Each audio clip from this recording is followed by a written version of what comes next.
देखिए अनुपात समानुपात में अगला चैप्टर जो है 11 का ए आपका खत्म हो गया। 11 के बी में बहुत आसान चैप्टर है, ध्यान से देखिए।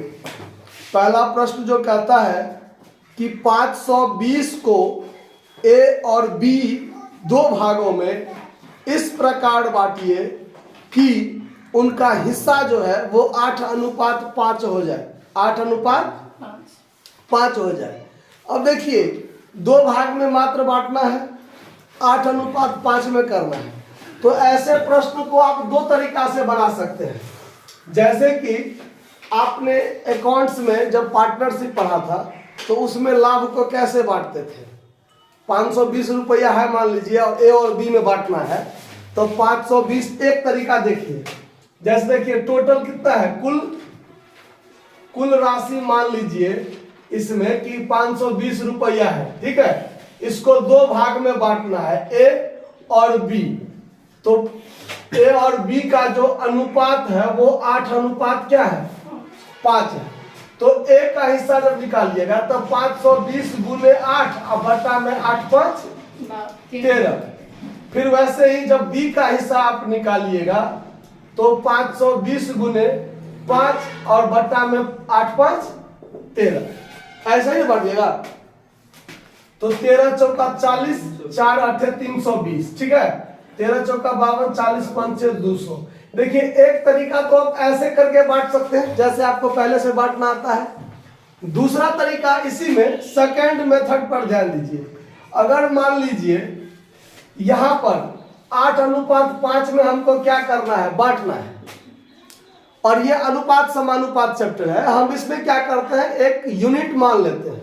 एक यूनिट क्या मान लेते हैं, x, ठीक है। 8:5 में बांटना है एक यूनिट, क्योंकि 8:5 तो वास्तव में नहीं होगा ना, 8:5 में बांटना है। तो ये 8 और 5 कोई वास्तव में संख्या नहीं है। जो 520 को दो भागों में बांटना है उसका निम्नतम रूप है 8:5। तो वो वास्तव में क्या होगा, तो देखिए यहां मान लेंगे, माना कि ए बी को मिला राशि एक 8x और एक 5x। हमने यहां पर एक यूनिट मान लिया ना, एक 8x और एक 5x, और इसी दोनों को जोड़ के कितना हो जाना चाहिए, 520 रुपया हो जाना चाहिए ना। तो अकॉर्डिंग टू क्वेश्चन जो हम यहाँ काम करेंगे तो 8x और 5x दोनों को जोड़ के क्या कर दीजिएगा, 520 कर दीजिएगा।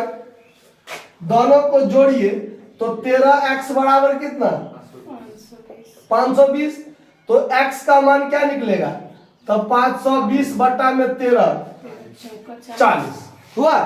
अब x यानी यहाँ एक यूनिट क्या निकला, 40। अब एक की राशि यानी ए का राशि लिखिए, ए का राशि कितना है 8x, मतलब 8 गुने x का मान 40, 320। फिर आप 5x, तो 5 गुने x का मान 40, तो 200। बात बराबर हुआ कि नहीं हुआ। तो एक ही सवाल को दो तरीका से आप बना सकते हैं। अगर आप ऐसे भी बांट सकते हैं या ऐसे भी x का मान निकाल के फिर आप इसको बांट सकते हैं। समझ में आया बात, कोई दिक्कत, नोट कर लीजिए।